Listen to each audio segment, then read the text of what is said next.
Bonjour à tous, j'espère que vous allez bien. On se retrouve pour le brief du jeudi 29 juillet 2021. Alors, au menu du jour, le Bitcoin, bien entendu. On est toujours en train de consolider sous résistance. On va voir quels seraient les éléments clés pour un breakout haussier ou un breakout baissier. Et si en cas de breakout haussier ou baissier, où est-ce qu'on pourrait aller justement. On parlera rapidement d'Ether, mais franchement, c'est pas le plus important. L'Ethereum, il se passe pas grand chose. C'est un peu comme Bitcoin, il est un peu plus faible que le Bitcoin même. Et on parlera un peu d'options, ça fait longtemps que je n'ai pas parlé d'options, donc juste ici, et on parlera également, donc hop, je vais d'abord aller au mois d'août, non, oups, fin juillet, le 30 juillet, et on verra également une petite alt que j'ai choisie, je sais plus c'est laquelle, voilà, CDIA, que je trouve assez intéressante, franchement, techniquement, il est assez cool, et donc on parlera de ça, donc un brief express aujourd'hui, parce qu'il n'y a pas grand chose à dire. Alors, bon, je vais repasser en daily ici. On avait vu ensemble que le niveau important, un breakout, donc là je vais le matérialiser ici, c'est vraiment ce niveau ici qui nous bloque depuis plusieurs semaines maintenant. Avec ce corps de chandelle, le niveau des 40 006, pour l'instant on n'y arrive pas, une mèche, deux mèches, 3 à 4 bougies on pourrait dire même proche de ce niveau, on n'arrive pas à y casser. Donc il faudrait faire attention à un rejet, on va voir justement ce qui pourrait nous alerter d'un rejet du haut du range pour un retour peut-être dans le bas du range ou un retracement. Ou un potentiel breakout. On va voir ça donc du coup sur une charte court terme. Donc là je suis sur Bybit, ça je vais retirer ça. Alors, on va regarder la charte directement en 4 heures. Que voyons-nous directement? Bon, on voit qu'on est sur justement les résistances ici ultimes du range. Donc ça c'est les corps de chandelle en 4 heures ici du range. Hop, tout ce qui se passe ici c'est la résistance. Donc on est en plein dessus, vous voyez on a vraiment du mal à venir casser ça. Hein. C'est vraiment compliqué, je vais mettre ça en jaune ici. Hop. Donc les vendeurs font tout pour défendre cette zone. On voit que la prochaine résistance, grosso modo, elle est la dernière au niveau du range en 4 heures ici. Elle est aux environs des 41 400 $. Donc là, on n'arrive pas à casser tout ça. On va tracer, on va revenir aux sources. Une zone de rechargement de short. Donc hop, juste ici. Ça, c'est la zone de rechargement de short du range. Hop. Donc les vendeurs sont en train de recharger en short, comme son nom l'indique. À voir s'ils se feront liquider ou pas. Nous, on va voir en termes de momentum, etc. ce que nous avons. Alors, nous avons premièrement ici une paire du volume qui commence à arriver. Donc là, doucement mais sûrement, mais les premiers M commencent à se dessiner sur le volume. Donc là, attention, je mets un petit red flag ici, ce qui signifie clairement qu'on a une perte d'intérêt. Donc attention, signe de consolidation, ok. Les acheteurs n'arrivent plus à faire à instaurer un volume croissant, donc ils commencent à perdre de force un petit peu ici. Et également, en termes de momentum, on a la divergence ici qui s'est instaurée, qui est confirmée. La divergence, pareil, red flag, pourquoi? Puisque ça annonce de la consolidation et ça annonce vraiment que les acheteurs perdent de force sur ces niveaux. Au niveau de ces résistances, les acheteurs perdent de force, et tant qu'ils perdront de force, ça pourrait amener un rejet baissier, ou en tout cas de la consolidation dans un premier temps, et c'est ce que nous avons depuis plusieurs heures maintenant, et même depuis plusieurs jours grosso modo, depuis le 26 juillet. Pardon, donc depuis 3 jours. Alors, ça c'est les deux red flags ici. Également en termes de structure, si on vient break ici, donc si on vient sous les 38 800, nous aurons une structure de retournement, c'est-à-dire que le marché pourrait changer de dynamique, il y aurait même un setup de short ici, pour justement bénéficier d'un retracement. Donc le retracement ici pourrait être premier arrêt, donc on revient sur les 36 500, ça tient le point de breakout du W, et à ce moment-là, on fait juste un rejet, on pump et on va péter la résistance, ou alors si le premier reset, vous connaissez la suite, zone de rechargement, juste ici, entre les 33 000 dans un premier temps et 31 700, et donc à ce moment-là, on revient ici. Ok. Ce qui pourrait justement nous indiquer un retournement, c'est vraiment une question des 38 800, donc ça, je vais supprimer les corps de chandelle pour l'instant, retenez-les bien, c'est les niveaux résistants, mais actuellement, le marché est bloqué dans une zone de combat. Cette zone de combat, c'est celle-ci. Ok, boule ici et bear en dessous. Je mets pas d'alerte parce que pardon, je l'ai déjà fait sur une autre charte, mais je vous invite à mettre des alertes. Donc mettez une alerte entre 38 800 et, c'est bien ça, et 41 000. Voilà, 41 000. Si on break out au nord, vous aurez l'information que malgré les divergences, on a toujours un marché qui décide de faire des W, donc de continuer, donc on ira s'attaquer aux vendeurs. Ok. A contrario, si on pète les 38 800, dites-vous qu'un retour dans les 36 600 est très probable, premier arrêt. Si celui-ci cède, on aura l'information que ce mouvement est fini, donc on doit le retracer. Et donc à ce moment-là, on avait vu les creux ensemble, ici. Donc des niveaux évidents où le marché peut revenir. Hop, je vais mettre ça en jaune. Donc entre 31 600 et 30 000, également ici. Hop, je vais juste le rendre plus petit. Et le gros creux ici, donc il y a des creux, donc généralement ces creux sont comblés, on peut ne pas venir les combler, il n'y a aucun problème. Ça ne veut pas dire absolument qu'on va y venir, mais ce sont des raisons de localisation et donc, généralement, pour localiser son trade, c'est très puissant.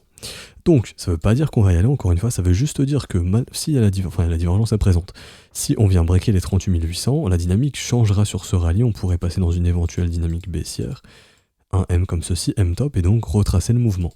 En termes de liquidation, puisque le marché est beaucoup drivé par les dérivés, pour moi, si la dynamique s'inverse, on a de gros pics de liquidation. Hop. Je vais vous afficher tout ça. Alors, comme ceci. Hop. Donc, on a vraiment des gros pics ici qui nous attendent. Ça se voit donc déjà sur du court terme. Ici, il y a un gros pic dans les 38 400. Il y a également un gros pic dans les 36 000, mais surtout, si, rappelez-vous, on change de dynamique, etc., qu'on perd le premier arrêt, à ce moment-là, on a un gros pic dans les 32 700, ce qui correspond parfaitement à la zone de rechargement ici. Dites-vous qu'une liquidation acheteuse, c'est une vente forcée au marché, donc cette vente peut être achetée par une whales. Donc si les whales veulent recharger en Bitcoin, elles le feront probablement dans cette zone de rechargement. Enfin, sur les dérivés, si elles veulent construire des positions longues, elles se serviront probablement des liquidations justement qui peuvent être massives dans ces niveaux vers le bas du range, donc vers les 30 900, 32 700, voire même 27 500, j'ai oublié ici, 30 800, ok. Les gros pics s'arrêtent ici, voire jusqu'au 29 000, si jamais on revient tester le bottom, etc., etc. Si jamais on vient pas justement liquider ces longues, mais que le marché breakout, on voit à contrario que le prochain pic se trouve dans les 42 100 côté vendeur et 44 100 $, également avec un pic dans les 50 et un pic ultime dans les 56 300. Mais ici on voit quand même qu'il y a de gros pics de liquidation. S'il y a des whales qui veulent acheter ces liquidations, on ira très très probablement venir les chercher, mais pour ça, il faut venir breaker les 38 800 dans un premier temps, et ensuite les 36 300. Donc on est en train de consolider sous résistance. À tout moment, on peut déclencher un breakout et un short squeeze. Personnellement, de ce que j'ai sous les yeux en termes d'order flow, ici, on est loin pour moi d'avoir fini de liquider les vendeurs, parce que l'intérêt ici est encore très très élevé. Le marché est encore énormément leveragé ici. On est vraiment sur un marché qui est beaucoup leveragé. Au niveau du short ratio, il continue de monter, donc les gens sont en train de shorter sous résistance. Donc en termes d'order flow, ce qui est le plus probable, c'est un breakout de la résistance. Ok ? Et donc que ces liquidations qui nous attendent dans les 32 000, qu'on n'aille pas les visiter maintenant ou peut-être plus tard. Ok ? Donc justement, simplement d'aller faire un tour, de venir breaker le range en fait vers le haut pour aller chasser les stops. Hein. Pas plus compliqué que ça. Et les liquidations. Maintenant, techniquement, vigilance ici, je mets un red flag, encore une fois. Hop, ici, puisqu'on commence à avoir des signes de faiblesse, il faudrait pas que ça perdure, il faudrait vraiment s'affranchir très rapidement des 40 900, 41 000 pour essayer de déclencher un short squeeze derrière, tout simplement. Donc j'ai pas grand chose à dire pour le Bitcoin, je vais juste aller sur les options. Alors en termes d'options ici, nous avons, rappelez-vous, le creux dans l'intérêt entre les 40 000 et les 36 000, donc l'expiration c'est demain. Le max main price à 35, je pense pas qu'on sera à 35 000 demain, c'est possible, mais honnêtement, je pense pas qu'on y soit. Faudrait perdre 5 000 $ en une journée. Bon, à part si vraiment on breakout et qu'on fait un mouvement violent comme ça à 35 000, pourquoi pas. Donc, on va plus se focus sur le gros niveau d'intérêt des 40 000. Il y a beaucoup d'argent qui ont été misés sur les 40. C'est-à-dire que pour demain, il y a beaucoup qui ont intérêt à voir le Bitcoin clôturer au-dessus des 40 000 pour demain, pour l'expiration de demain. Idéalement, il y a un gros intérêt à 45, mais eux, je pense qu'ils seront rects, à moins qu'on fasse le short squeeze aujourd'hui, donc à ce moment-là, 45 000 demain, pourquoi pas, mais je pense que c'est peu probable. Ce qui m'intéresse surtout, c'est les autres expirations.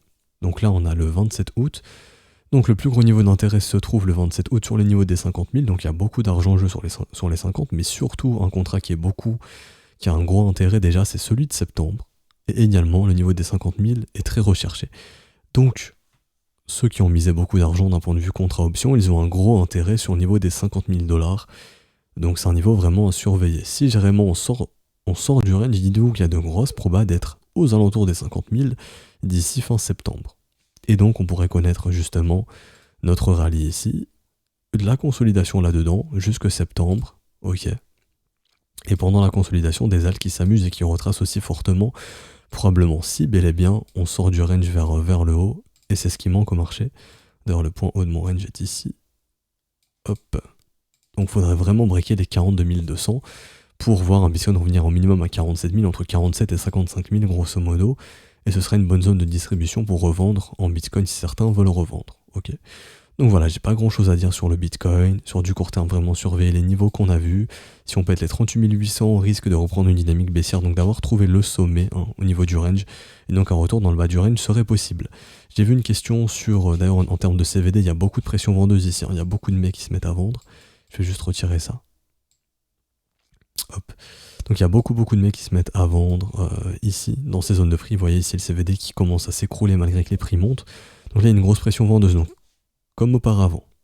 Ici, il y a beaucoup de gens qui vendent. Si cette pression vendeuse est aspirée, qu'on absorbe justement cette pression vendeuse pour longue sous résistance pour la péter derrière, on aura un énorme short squeeze. En revanche, si on perd le niveau des 38 800, on aura l'information qu'ici c'était de la distribution. Et donc à ce moment-là, bon bah do meet et puis direction 36-37 et puis vers les gros prix de liquidation qu'on a vu ensemble. Ok. Ce que je voulais vous montrer, c'est en commentaire YouTube une demande. Alors, côté marché asiatique, rappelez-vous, eux ils mettent beaucoup de gros ordres dans l'order book, ils se font pas chier. Et on m'avait demandé, tonton, est-ce qu'il y a encore les gros ordres des whales sur OKEx? Et oui, ils sont toujours là, ils sont là depuis très longtemps. Hop, dans les 50 009 et 53 000. À noter également qu'il y a toujours leurs ordres d'achat qui attendent ici, entre les 29 006 et du coup les 29 200. Ils ont posé les ordres récemment, donc ça c'est leurs ordres d'achat. Donc à voir qui on ira chercher en premier, ces ordres ici ou ces ordres là-bas. Mais là il y a vraiment une demande vendeuse qui date depuis longtemps, et généralement vous voyez que les gros ordres des whales sur OKEx, on vient souvent les chercher. Donc là, clairement, il y a des mecs qui veulent vendre massivement entre 51 000 et 52 000. On parle pas de 1 ou 2 bitcoins. Hein. On est ici quand même sur des 619, 500 bitcoins, 200, 1300 bitcoins, 400 bitcoins, 400, 500. Voilà, vous avez compris. Il y a quand même de gros ordres. Il y a quand même de gros ordres ici qui sont assez élevés. Tout comme sur Ether. Et donc là, je vais switcher sur l'Ether. Sur Ethereum, bon, il y a aussi des ordres d'achat ici entre les 1740 et 1750. Des milliers d'Ethereum. Mais surtout, il y a aussi la muraille de Chine ici sur Ethereum hein, depuis longtemps, où on n'arrive pas à passer avec les gros ordres de vente ici sur OKEx. Et des fois, de temps en temps, il y a des petits ordres qui pop dans les 3900. Sinon, je ne serais pas étonné qu'ils puissent les remettre, hein, ou peut-être que c'est un indice de il y a de la demande, enfin il y a de l'offre ici. Allons la chercher plus tard, je sais pas trop, on verra si ces ordres pop un jour. Mais voilà, le W ici, bon, on a du mal à le laisser prendre forme sur Ether, parce que, enfin, je pense majoritairement, sur OKEx, il y a vraiment une grosse pression vendeuse du côté du marché asiatique ici. Et OKEx, c'est quand même un exchange qui n'est... C'est pas un petit exchange hein, en termes d'intérêt, c'est quand même assez élevé. Si je viens ici, je peux vous montrer en termes d'intérêt. Voilà, OKEx c'est le 3e exchange, donc c'est pas rien non plus. Alors, Ethereum, du coup, la chart. Bon bah rien n'a changé, franchement ça va être très rapide. Hein. Tant qu'on ne break pas les 2411 $, il se passera rien. Donc on va aller sur du court terme, on va voir le momentum si c'est comme Bitcoin ou pas. Alors en 1 heure, bon pareil les divergences baissières en 1 heure sont présentes. Paire de momentum, ce qui annonce de la consolidation. Ça veut pas dire qu'on va dumper, ça veut dire consolidation dans un premier temps.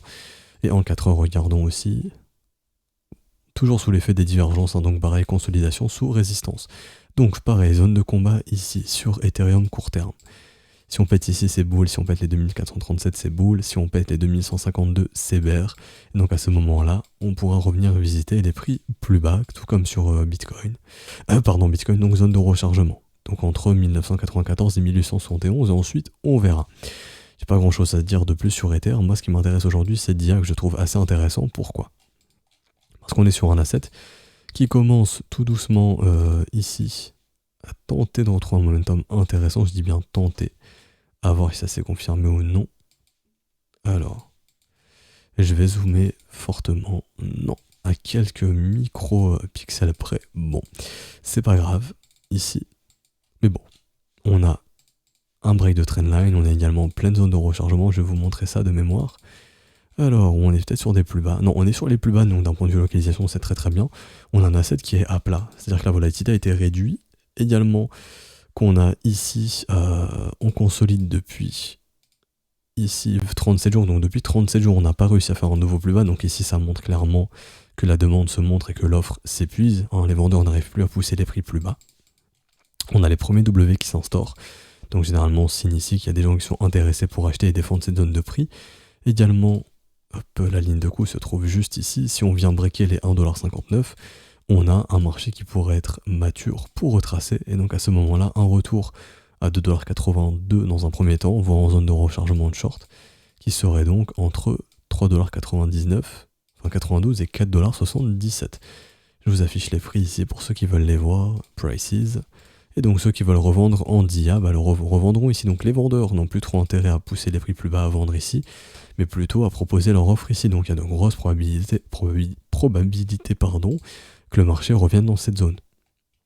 Idéalement en termes de volume profile, on a peu de business ici, donc généralement ces zones de prix sont retravaillées également. Donc là vraiment il y a un gros creux en termes d'échange, donc on y reviendra probablement. Donc cassure de trendline, potentiel W de l'autre côté, il y a déjà les premiers W, donc c'est super bon signe. Donc on est en train peu à peu de retrouver une dynamique haussière. En termes d'OBV, on a un OBV qui est croissant également ici. C'est super positif, faudrait vraiment venir breaker ici pour confirmer définitivement. Et les acheteurs ont l'air de se réveiller peu à peu, les premiers W sur le volume acheteur, donc les acheteurs se réveillent. Donc franchement, il y a vraiment des points positifs. Le biais institutionnel, allons voir la tête qu'il a, il est de nouveau bullish, c'est super positif. On pourrait même dessiner un semblant de W sur le biais. Dommage qu'on fasse un nouveau plus bas ici, mais bon, si on avait fait un second creux ici plus haut, ça aurait été très très boule. Mais généralement, les W ou les potentiels W sur les biais instit sont assez bullish lorsque ça se montre. Ça montre vraiment qu'il y a un changement de momentum. Tout comme les M ici sur le biais instit, généralement, indiquent un momentum fortement baissier. Ça n'a pas loupé derrière, on s'est vraiment écroulé. Tout comme les W sur le biais annoncent un momentum fortement haussier. Donc on pourrait avoir un potentiel W ici. Je dis bien un semblant W, puisque ce qui est dommage, c'est qu'on a un second creux plus bas, mais bon, on est sur une moyenne mobile. Voilà, on peut moyenner ici, sur une EMA 13. Une EMA 9, une EMA 18, donc une EMA, donc on peut moyenner ici. Ou alors vous utilisez le biais EMA 13, EMA 30, et qui lui également est bullish ici. Donc franchement, ce qui est assez positif. Donc en termes de momentum, on retrouve un momentum fortement intéressant. C'est pour ça que je vous parle de DIA aujourd'hui. Ceux qui ont acheté du DIA sans trop savoir pourquoi vers ces niveaux de prix, je sais pas, pour X ou Y raison, vous pouvez vous aurez des possibilités de sortir à break-even sans perte ici. C'est pas le moment de vendre ici, bien entendu. Là, le bottom est en train de se poser, donc un rallye pourrait se mettre en place. Est-ce que ce sera le bottom définitif ? Difficile à répondre dans un premier temps, mais en tout cas, un retracement est très probable. Donc à surveiller 2,78$, donc premier arrêt, donc 2,7$, 3$, et ensuite entre 4$ et 4,75$, grosso modo. Ok. Et donc un setup qui peut être déclenché ici, si certains ont leurs conditions, hop, ici, ou alors sur les W précédents, ici, le creux, le stop sous le creux, bien entendu, hop, et une prise de profit en 2 pour 1, comme ceci, donc je risque 1 pour gagner 2, donc je risque 100€ par exemple pour gagner 200€, donc je calcule la taille de position nécessaire si j'entre ici ou ici, pour que si on vient chercher le stop, ça me coûte 100€, et je veux gagner 200€, tout simplement, entre guillemets, donc je risque 1 pour gagner 2 ici. Voilà, c'est pas plus compliqué que ça. Ou alors 3 pour 1, donc à ce moment-là, je risque 100€, donc je risque 1 pour gagner 3, donc gagner 300€, donc risk reward de 3 pour 1. 2 pour 1, c'est déjà très bien, 3 pour 1, c'est un peu élevé. Donc voilà, 2 pour 1, c'est assez correct. Voilà. Donc on se retrouve demain pour aujourd'hui. C'est fini pour aujourd'hui, désolé, j'ai du mal. On se retrouve demain pour un nouveau brief. Si ça vous a plu, n'hésitez pas à laisser un pouce bleu, vraiment ça récompense le travail qui est fourni, à vous abonner aussi, à nous rejoindre sur Discord, je le répète, si vous voulez rejoindre l'école, attendez le 1er août, si c'est via le Patreon, tout est expliqué juste ici dans le bienvenu. Si c'est en modalité crypto, vous pouvez rejoindre dès aujourd'hui, il n'y a aucun problème, mais bon, via le Patreon, attendez absolument le 1er août. Donc le 1er août, on sera du coup dimanche. Bon, parfait, comme ça on partira sur une nouvelle semaine directement derrière demain. La journée d'après. Bon, désolé pour ce cafouillage en fin de brief, c'est la fatigue, je viens de finir 2 heures de brief avec les élèves. Enfin bref, on se retrouve demain, je vous souhaite une bonne journée, prenez soin de vous, ciao ciao.